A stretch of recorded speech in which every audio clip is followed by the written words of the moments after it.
شوہر اپنی ساری جائیداد اگر بیوی کے نام کر دے جبکہ اس کے بیوی اور بچے بھی ہوں تو کیا حکم شرع ہوگا؟ دیکھیں، اپنی زندگی میں تو انسان جس کو چاہے جتنا مال دے سکتا ہے، وہ اس کا مال ہے اور کسی کا کوئی حق نہیں ہوتا۔ یہ بعض اوقات اولاد آتی ہے اپنے والدین کے والد صاحب کے پاس کہ ہمارا حق ہمیں دے دیں، زندگی میں دے دیں بس ہمارا حق۔ بھائی، آپ کا حق بنے گا والد صاحب کے انتقال کے بعد، تب آپ وہ ترکہ بنے گا، آپ وارث ہوں گے تو آپ کو ملے گا۔ والد اگر زندہ ہیں تو آپ کا اس مال پر ذرہ برابر بھی حق نہیں ہے، ان کی مرضی ہے، آپ کو دینا چاہے دیں۔ ہاں، جو نابالغ ہیں ان کا نان نفقہ والد کے اوپر واجب ہوتا ہے، وہ دیں گے، باقی مال پہ آپ کا کوئی حق نہیں ہے۔ اور بلوغت کے بعد تو نان نفقہ بھی باپ پہ لازم نہیں رہتا۔ ہاں، اگر بچہ کھانے کمانے کا بھی قابل نہیں ہے تو احساناً اس کو اس کا خرچہ دے دینا چاہیے، یہ بھی منع نہیں کر رہا ہوں، لیکن یہ کہ جو حق ہوتا ہے وراثت کا کہ ہمیں زندگی میں دے دیں، ایسا نہیں ہے۔ لیکن یہ ضرور ہے کہ والد اگر اپنی زندگی میں اولاد میں تقسیم کرنا چاہے تو عدل واجب ہے، یعنی افضل صورت تو یہ ہے کہ لڑکا لڑکی کو برابر برابر دے، اور مفضول صورت یہ ہے، یعنی کب افضل صورت یہ ہے کہ لڑکے کو وہی وراثت کی طرح دو ڈبل اور لڑکی کو سنگل، یعنی لڑکے کو 1 تو بچی کو آدھا، 1 کروڑ بیٹے کو دیا ہے تو 50 لاکھ بیٹی کو دے۔ لیکن یہ مفضول صورت ہے۔ افضل صورت کیا ہے؟ 1 کروڑ ایک بیٹے کو تو بیٹی کو بھی 1 کروڑ دے، یہ اولاد کے بارے میں۔ اب یہاں پر یہ کہہ رہے ہیں کہ بھائی بہن بھی ہیں، ماں ہیں، لیکن سارا مال اپنی بیوی کو دے دیا تو کیا جائز ہے؟ بالکل صحیح ہے، اس میں کوئی یعنی گناہ کا پہلو نہیں ہے کہ اگر وہ بیوی کے نام سارا کر دیتے ہیں، کیونکہ بعض اوقات ایسے حالات ہوتے ہیں، بہرحال ماحول مختلف ہوتا ہے، بعض اوقات ماں باپ خوشحال ہیں، بھائی بہن بھی خوشحال ہیں، لیکن ایک شخص یہ جانتا ہے کہ اگر آج میرا انتقال ہو گیا تو میری بیوی کو گھر میں بھی نہیں رہنے دیں گے، دھکے دے کے نکال دیں گے، اس کی فیوچر پروٹیکشن کے لیے اگر وہ کچھ کرتا ہے تو گنجائش ہے۔ کہ ایک پہلو تو میں نے بتایا کہ بعض اوقات ایسا ہوتا ہے کہ ماں باپ خوشحال ہوتے ہیں، بھائی بہن بھی، اور شوہر کو یہ خوف ہوتا ہے کہ اگر میں مر جاتا ہوں تو میری بیوی کا کوئی پرسان حال نہیں ہوگا، اس وجہ سے اس نے فیوچر پروٹیکشن کے لیے زوجہ کو زیادہ دے دیا یا ٹوٹل اپنا دے دیا تو گنجائش نکل سکتی ہے۔ لیکن ایک دوسری صورت بھی تو ہے کہ بیوی کو آپ نے زندگی میں بہت دیا، اور بھی اگر آپ چھوڑ کر جائیں گے تو کافی اس کو مل جائے گا، اور ماں باپ محتاج ہیں، بھائی بہن محتاج ہیں، لیکن زوجہ بعض اوقات سب کچھ لکھوا لیتی ہے اپنے نام کے، اپنے بہن بھائیوں کو کچھ بھی مت دو، اب یہ سارا حق میرا ہے۔ اس طرح اگر آپ کریں گے تو یہ بھی ایک ناانصافی ہوگی۔ اس لیے ایک بیلنس آپ قائم کریں، دیکھیں، اور کسی آپ کی اپنی موجودہ سچویشن کو بیان کر کے کسی اچھے مستند صاحب الرائے سے یا اچھے مستند مفتی صاحب سے مشورہ کر لیں، اس کے بعد آپ عمل کریں۔ لیکن بہرحال مسئلہ تو یہی ہے کہ اپنی زندگی میں انسان اپنا مال جس کو چاہے دینا چاہے دے سکتا ہے، لیکن اولاد میں جب آپ تقسیم کریں تو عدل واجب ہوتا ہے۔ شوہر اپنی ساری جائیداد اگر بیوی کے نام کر دے جبکہ اس کے بیوی اور بچے بھی ہوں تو کیا حکم شرع ہوگا؟ دیکھیں، اپنی زندگی میں تو انسان جس کو چاہے جتنا مال دے سکتا ہے، وہ اس کا مال ہے اور کسی کا کوئی حق نہیں ہوتا۔ یہ بعض اوقات اولاد آتی ہے اپنے والدین کے والد صاحب کے پاس کہ ہمارا حق ہمیں دے دیں، زندگی میں دے دیں بس ہمارا حق۔ بھائی، آپ کا حق بنے گا والد صاحب کے انتقال کے بعد، تب آپ وہ ترکہ بنے گا، آپ وارث ہوں گے تو آپ کو ملے گا۔ والد اگر زندہ ہیں تو آپ کا اس مال پر ذرہ برابر بھی حق نہیں ہے، ان کی مرضی ہے، آپ کو دینا چاہے دیں۔ ہاں، جو نابالغ ہیں ان کا نان نفقہ والد کے اوپر واجب ہوتا ہے، وہ دیں گے، باقی مال پہ آپ کا کوئی حق نہیں ہے۔ اور بلوغت کے بعد تو نان نفقہ بھی باپ پہ لازم نہیں رہتا۔ ہاں، اگر بچہ کھانے کمانے کا بھی قابل نہیں ہے تو احساناً اس کو اس کا خرچہ دے دینا چاہیے، یہ بھی منع نہیں کر رہا ہوں، لیکن یہ کہ جو حق ہوتا ہے وراثت کا کہ ہمیں زندگی میں دے دیں، ایسا نہیں ہے۔ لیکن یہ ضرور ہے کہ والد اگر اپنی زندگی میں اولاد میں تقسیم کرنا چاہے تو عدل واجب ہے، یعنی افضل صورت تو یہ ہے کہ لڑکا لڑکی کو برابر برابر دے، اور مفضول صورت یہ ہے، یعنی کب افضل صورت یہ ہے کہ لڑکے کو وہی وراثت کی طرح دو ڈبل اور لڑکی کو سنگل، یعنی لڑکے کو 1 تو بچی کو آدھا، 1 کروڑ بیٹے کو دیا ہے تو 50 لاکھ بیٹی کو دے۔ لیکن یہ مفضول صورت ہے۔ افضل صورت کیا ہے؟ 1 کروڑ ایک بیٹے کو تو بیٹی کو بھی 1 کروڑ دے، یہ اولاد کے بارے میں۔ اب یہاں پر یہ کہہ رہے ہیں کہ بھائی بہن بھی ہیں، ماں ہیں، لیکن سارا مال اپنی بیوی کو دے دیا تو کیا جائز ہے؟ بالکل صحیح ہے، اس میں کوئی یعنی گناہ کا پہلو نہیں ہے کہ اگر وہ بیوی کے نام سارا کر دیتے ہیں، کیونکہ بعض اوقات ایسے حالات ہوتے ہیں، بہرحال ماحول مختلف ہوتا ہے، بعض اوقات ماں باپ خوشحال ہیں، بھائی بہن بھی خوشحال ہیں، لیکن ایک شخص یہ جانتا ہے کہ اگر آج میرا انتقال ہو گیا تو میری بیوی کو گھر میں بھی نہیں رہنے دیں گے، دھکے دے کے نکال دیں گے، اس کی فیوچر پروٹیکشن کے لیے اگر وہ کچھ کرتا ہے تو گنجائش ہے۔ کہ ایک پہلو تو میں نے بتایا کہ بعض اوقات ایسا ہوتا ہے کہ ماں باپ خوشحال ہوتے ہیں، بھائی بہن بھی، اور شوہر کو یہ خوف ہوتا ہے کہ اگر میں مر جاتا ہوں تو میری بیوی کا کوئی پرسان حال نہیں ہوگا، اس وجہ سے اس نے فیوچر پروٹیکشن کے لیے زوجہ کو زیادہ دے دیا یا ٹوٹل اپنا دے دیا تو گنجائش نکل سکتی ہے۔ لیکن ایک دوسری صورت بھی تو ہے کہ بیوی کو آپ نے زندگی میں بہت دیا، اور بھی اگر آپ چھوڑ کر جائیں گے تو کافی اس کو مل جائے گا، اور ماں باپ محتاج ہیں، بھائی بہن محتاج ہیں، لیکن زوجہ بعض اوقات سب کچھ لکھوا لیتی ہے اپنے نام کے، اپنے بہن بھائیوں کو کچھ بھی مت دو، اب یہ سارا حق میرا ہے۔ اس طرح اگر آپ کریں گے تو یہ بھی ایک ناانصافی ہوگی۔ اس لیے ایک بیلنس آپ قائم کریں، دیکھیں، اور کسی آپ کی اپنی موجودہ سچویشن کو بیان کر کے کسی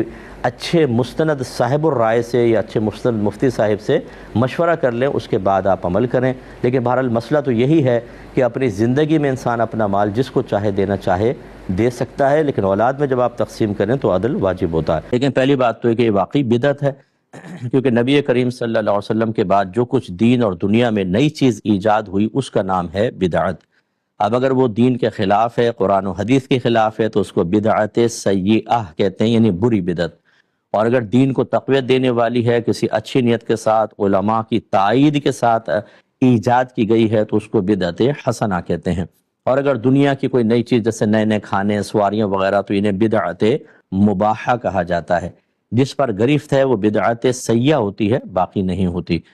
دوسری بات یہ کہ ابھی جو مائک کے پر نماز ہے، یہ اس میں علماء کا یقیناً اختلاف ہے، لیکن اگر آپ اختلاف والے گروپس کی تعداد کا اندازہ کرنا چاہیں تو اگر 98% پورے ورلڈ کے علماء ایک طرف مانا جائیں جو اسپیکر پہ نماز کو جائز کہتے ہیں، تو اونلی 2% ہیں کہ جو اس طرح کی بات کہہ کے اس کو ناجائز کہتے ہیں۔ ان کی بھی بالکل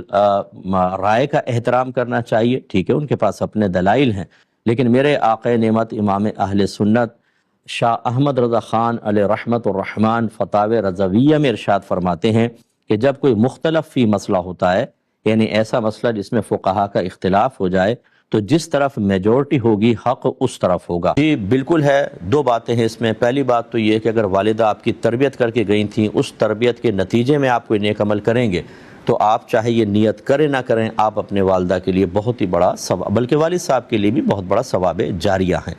اور فرض کر لیں کہ اگر آپ نے یہ کوئی بھی نیک عمل کیا اور یہ ارادہ کر لیا کہ میں یہ ثواب اس کا ہماری والدہ کو پہنچ جائے، تو علامہ ابن عابدین شامی رحمۃ اللہ علیہ نے فرمایا وہ نیک عمل چاہے فرض ہو، واجب ہو، سنت ہو، نفل ہو، سب کا ثواب ایصال کیا جا سکتا ہے۔ اس پہ دلیل کیا ہے؟ وہ طوالت کا تقاضا کرتی ہے، یہاں وقت بڑا قلیل ہوتا ہے، دلائل سب چیزوں کے موجود ہوتے ہیں، آپ اس پر اعتماد رکھیں۔ ہم بعض اوقات بغیر دلیل کے بات بیان کر رہے ہوتے ہیں، نفس مسئلہ بیان کر رہے ہوتے ہیں، لیکن اس کا مطلب یہ نہیں کہ اس کے پیچھے کوئی دلیل نہیں ہوتی ہے۔ الحمدللہ تقریباً یہ 22واں سال ہے ہمارے پروگرام کو، کوئی بھی ہمارا بھائی سنتا ہے، اگر کوئی ایسی بات آپ کو محسوس ہوتی ہے یا کوئی عالم دین یہ کہتے ہیں کہ اس کے پیچھے تو کوئی دلیل نہیں ہے، تو پھر وہ دلیل بہرحال ہمارے پاس موجود ہوتی ہے۔ یہاں وقت نہیں ہوتا، اس لیے ہم قلت وقت کی بنا پر ان کو ذکر نہیں کرتے ہیں۔ تو بالکل آپ دل میں ارادہ رکھیں، جو بھی نیک عمل کریں، بہتر یہ ہوتا ہے کہ میں جو کروں گا اس کو ثواب پہنچ جائے، اس سے بہتر یہ ہے کہ رات کے جب آپ لیٹیں بستر کے اوپر تو یوں قصد ارادہ کریں کہ اللہ تعالیٰ آج جتنے بھی میں نے نیک عمل کیے ان کا ثواب میری والدہ کو پہنچ جائے۔ کوئی عام شکل میں نہیں آئیں گے، بلکہ یہاں پہ نہیں ہے، دیگر حدیثوں میں ہے ترمذی وغیرہ کی کہ نبی کریم صلی اللہ علیہ وسلم نے ارشاد فرمایا کہ یہ دو بہت بڑے بڑے فرشتے ہیں، ان کا قد بہت لمبا ہے اور سیاہ رنگ کے ہیں، بالکل کالے رنگ کے، اور سر سے لے کر پاؤں تک ان کے بال لٹکے ہوئے ہیں۔ ایک کندھے سے دوسرے کندھے کے درمیان اتنا فاصلہ ہے کہ اگر ایک آدمی چلے تو کئی مہینے لگ جائیں۔ ایک روایت میں ہے 3 دن تک چلتا رہے، 3 مہینے کی مسافت بھی آئی ہے، یعنی اتنے لمبے چوڑے، اور نیلے رنگ کی آنکھیں ہیں دیگ کے برابر، بڑی بڑی دیگوں کی برابر آنکھیں ہیں، اور ان کے بڑے بڑے دانت ہیں، اور جو مطلب کیلے نکلے ہوئے ہیں، ایسے دور سے نظر آئیں گے، اور یہ اپنے دانتوں سے دیوار کو چیرتے ہوئے اندر آئیں گے، اور ان میں سے ہر ایک کے پاس اتنا بڑا ہتھوڑا ہے، سرکار فرماتے ہیں کہ اگر تمام جنات اور تمام انسان مل کر اس کو اٹھانا چاہیں تو نہیں اٹھا سکتے۔ تو آپ سوچئے کہ کتنا بڑا ہوگا،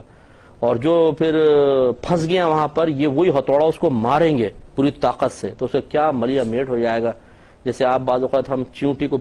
مسل دیتے ہیں،